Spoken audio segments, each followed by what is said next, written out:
Jadi kalau gini, Anda kalau bekerja, saya, Anda, kita bekerja, kan dapat gaji ya? Gaji. Ya, itu bahasa Arabnya gaji. Sekarang ada yang menyebut ratib. Ratib. Pokoknya disebut ujrah. Pokoknya yang harus dibayar. Makanya kalau Anda ke Timur Tengah itu naik taksi, ada tulisan atasnya taksi ujrah. Ya, bukan punya si ujrah. Nanti kalau ke Mekah naik taksinya punya si ujrah, si ujrah punya banyak taksi. Ya, bukan. Itu taksi bayar. Bukan gratis, bukan free. Jadi begitu Anda keluar menggunakan jasanya, bayar, berikan pokok dari jasa yang telah dia kerjakan. Perhatikan baik-baik. Teman-teman sekalian, ketika Anda bekerja dalam urusan dunia, Anda mendapatkan ujrah. Nih bayar 10 dinar, 10.000 rupiah, sekian, sekian, sekian. Ketika Anda kerjakan untuk misi akhirat supaya bekal untuk pulang, bukankah 10 juta ditabung, tabung, bikin rumah kan? Beli pakaian yang elok, beli kendaraan. Sama persis Anda sholat itu diberikan juga bayarannya, diberikan juga pokok pemberiannya. Anda puasa diberikan pokoknya, baca Al-Quran dikasih bayarannya, namanya pahala. Dalam bahasa Al-Quran disebut ajrun namanya. Dunia ujrah, akhirat ajrun. Lahum ajrun ghairu mamnun. Ajrun. Berapa ukurannya? Minimal 10. Turun Quran surah ke-6 ayat 160. Ya, kita keluarkan supaya terukur. Ya.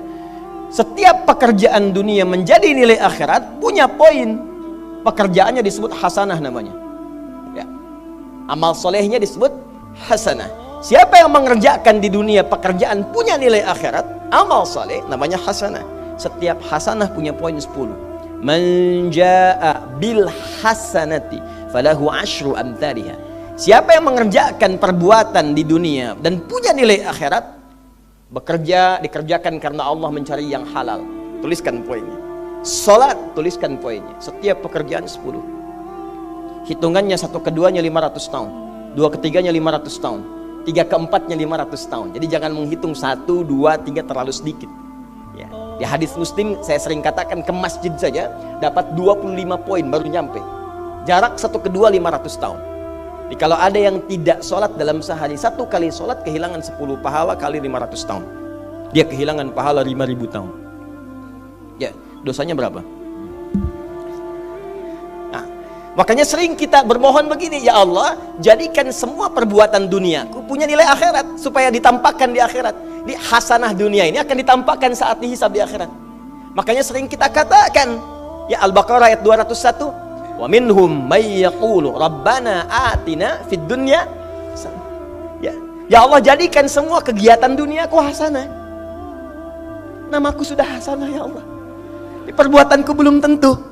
Ya sudah suami namanya Hasan, ya istri Hasanah, anaknya Husna, ya kan? Yang laki-laki Husain, tuh. Semua kumpul. Tapi kalau pekerjaannya tidak demikian menjadi amal soleh, nggak terkumpul ini. Ya, dan akhirat pun nampakkan lagi hasanahnya. Maka diteruskan ayatnya, wa fil akhirati hasanah. Makanya saat di akhirat itu ditampakkan, faman ya'mal mithqala dzarratin khairan yarah. Ya, makanya kalau mau mithqal yang khairan yarah, jangan yang syarran yarah. Ya, pada yang baik-baik, miskol tahajud, miskol untuk baca Quran, ya, miskol untuk bisa tilawah, miskol untuk mengingatkan puasa sunnah, itu khairan yarah. Ya, miskol pada yang tidak bagus, tinggalkan, itu syarran yarah. Ini balik sini. Maka dapat kita nilai ini, kembali kepada Allah, kumpulkan semua ini. Tinggal nanti tergantung Anda mau punya rumah di yang mana daerahnya. Komplek yang elit di Indonesia, di sini Jakarta ada Pondok Indah. Ada beberapa tempat-tempat yang lainnya, elit kalangannya, Menteng, dan seterusnya. Maka di surga pun ada komplek yang elit-elit. Ada Firdaus, ada surga Aden, ada macam-macam. Tinggal Anda cari bekal yang serius, turunkan kemudian ke bumi.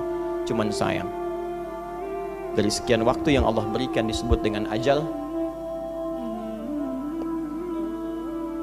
menjadi batasan kita untuk beramal. Setiap kita dibatasi oleh waktu. Seperti Anda pun bekerja dunia, bukankah ada waktunya?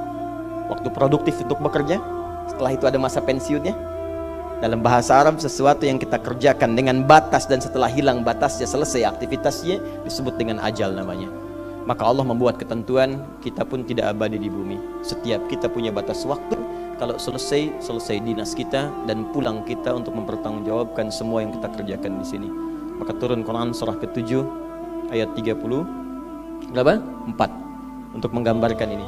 Walikulli ummatin ajal fa idza jaa ajaluhum la yastakhiruna sa'ata wa la yastaqdimun. Setiap umat seluruhnya tanpa kecuali itu pasti punya batas waktu untuk beraktivitas dan selesai pulang. Aktivitas kita ketika bergerak mencari kehidupan ma'isyah, pekerjaannya disebut dengan asya. Diingatkan kalau harakat fathah turun ke bawah kasrah artinya selesai harakatnya, hilang pekerjaannya. Dari asya menjadi isya. Setiap hari diingatkan kita dengan sholat isya. Hei, seaktif-aktifnya Anda, sesibuk-sibuknya akan selesai semua itu dan semua kita akan pulang. Bukankah setelah isya kita terpejam? Itu kan latihan. Makanya dalam doa saat akan tidur jadi disebutkan bisikallahumma amutu wa ahya. Ada riwayat lain ahya wa amut. Riwayat populernya amutu wa ahya. Mungkin malam ini saya pulang, saya meninggal. Makanya saat kita bangun dari tidur kita ucapkan alhamdulillahilladzi ahyana ba'dama. Ada maknya, sementara aja. Satu saat mungkin pulang. Kita nggak tahu di bagian mana yang tidur itu mengakhiri kehidupan kita saat kita pulang. Karena itu serius. Ada saatnya kita pulang. Nah teman-teman, ternyata sudah tahu akan pulang pun masih ada yang tidak memanfaatkan waktu dengan baik. Tanyakan pada setiap manusia ya, dari detik ini, dimulai dengan diri kita. Kita manusia kan? Tanyakan pada diri kita, Anda wafat tidak? Anda pulang tidak? Anda meninggal tidak? Kalau sadar pulang, maka cari bekal yang baik. Berarti Allah benar kan? Kata Allah setiap kita akan wafat. Kullu nafsin dha'iqatul maut. Setiap yang punya jiwa meninggal. Bahkan dikasih informasi jelas kok. Ya, yang bawa maut disebutkan namanya malakul maut. Quran surah 32 ayat ke-11. Qul yatawaffakum malakul mautil ladzi wukila bikum. Disebutkan. Bayangkan ya, kurang jelas apa lagi? Disebutkan punya waktu namanya ajal, akan wafat disebutkan, yang bawa wafat kematiannya disebutkan malaikatnya. Cara wafatnya disebutkan. Quran surah 89 ayat 27 sampai 30. Ya ayyatuhan nafsul mutmainnah, itu yang tenang, yang dahsyat dipukulin malaikat juga ada. Ya, Quran surah 8 ayat 50 itu ada sambil dipukulin malaikat. Ya. Maaf teman-teman sekalian, ini sudah jelas semuanya. Jadi aneh manusia itu. Sudah tahu akan meninggal, tahu ada kenikmatan, ada siksaan, tahu ada surga, ada neraka, tahu ada kenikmatan kubur, ada siksa kubur. Kenapa masih main-main juga? Kenapa nggak dimanfaatkan? Dan dia tahu ada yang menyolatkan, ada yang disolatkan. Apa nggak sempat terfikir ketika Anda wafat siapa yang menyolatkan? Bukankah yang paling indah yang menyolatkan orang yang selama ini kita rawat? Anak yang pernah dikandung, diberikan ASI, dirawat-rawat. Anda menyiapkan apa gitu? Kita menyiapkan apa? Sayang-sayang investasi keluar banyak ketika wafat gak bisa berlaku apapun. Bahkan ada yang sebelum wafat pun sudah dibuang dari keluarganya. Waliyadzubillah. Nah, sekarang dari sekian kegiatan aktivitas kita, berapa yang sudah punya nilai di mata Allah menjadi amal saleh? Sekarang kita ukur. Ya, sekarang kita ukur. Pelan-pelan sebentar ya. Ini rata-rata usia berapa tahun? Oh, baik. 40 tahun ke atas ya. Ya. Walaupun atasnya mungkin agak banyak, atas gitu ya, bagian. Nggak apa-apa. Fokus sini ya. Edisi kali ini fokus saja. Biarkan saya yang datang, terangkan, tulis, hapus ya. Antum simak aja lah. Simak, tulis dengan baik, mau ketawa-ketawa sudah masuk surga alhamdulillah. Udah cukup dengan amin, lihat dulu. Ini saya sering sampaikan. Ini kita kasih batas standar di Al-Quran aja lah. 40 tahun misalnya. Ya, standar keseriusan beraktivitas. Ya, lihat sini. Konon dalam sebuah penelitian sederhana, manusia itu kalau dihitung-hitung aktivitasnya setengah dari usianya, itu umumnya walau tidak semuanya teralokasikan untuk tidur. Beristirahat, tidur. Dari mulai lahir, bayi kecil tidur, dewasa beraktivitas tidur siang, tidur malam, tidur macam-macam, tidur kecapean, tidur ngantuk, tidur lelah, tidur segala rupa, tidur. Setengah dari usia. Jadi kalau 40 tahun, tidurnya berapa tahun? 20 tahun. Baik. Sisanya beraktivitas, ya. Nah, itu berapa tahun? 20 tahun. Jadi di sini kalau kita hitung, ya kalau beriman, alhamdulillah kita sholatnya, puasanya, baca Qurannya, tapi juga kerjanya, tertawanya, candanya, macam-macamnya 20 tahun. Dari 20 tahun ini, berapa yang jadi aktivitas ibadah? Yang jadi ibadah berapa? Ya, jangan terlalu pesimis ya, ambil 10 tahun misalnya. 10 tahun ibadah. Nah, jadi di sini adalah sholatnya, baca Qurannya, puasanya, dan sebagainya, sedekahnya, infaknya. Apakah semua ibadah itu langsung diterima? Belum tentu. Syaratnya ikhlas. Wa ma umiru illa liya'budullaha mukhlishina lahuddin. Quran surah 98 ayat 5. Pertanyaannya, dari ibadah yang kurang lebih 10 tahun ini, berapa tahun yang ikhlas? Ya, ambillah tengah-tengahnya 5 misalnya kan. 5 tahun. Ini yang ikhlas, insya Allah. Yang ikhlas kurang lebih 5 tahun. Jadi usia 40 tahun ini, yang produktif amalan yang kurang lebih harapan kita diterima oleh Allah insya Allah 5 tahun. Dosanya berapa tahun?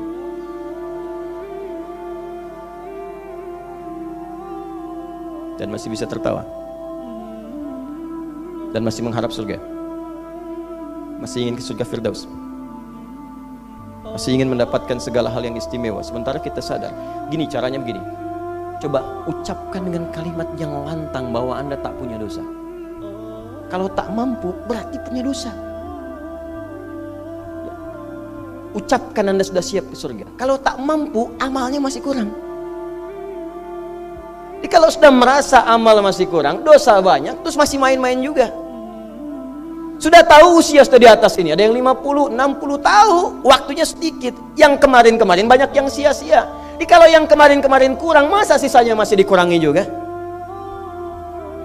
Anda 40 tahun, 50 tahun, 60 tahun. Sekarang anak 4-5 tahun, bahkan matanya buta, ada laki-laki, ada perempuan, sudah jadi penghafal Quran. 5 tahun hafal Quran, belum baligh, dan berharap punya bekal di hadapan Allah.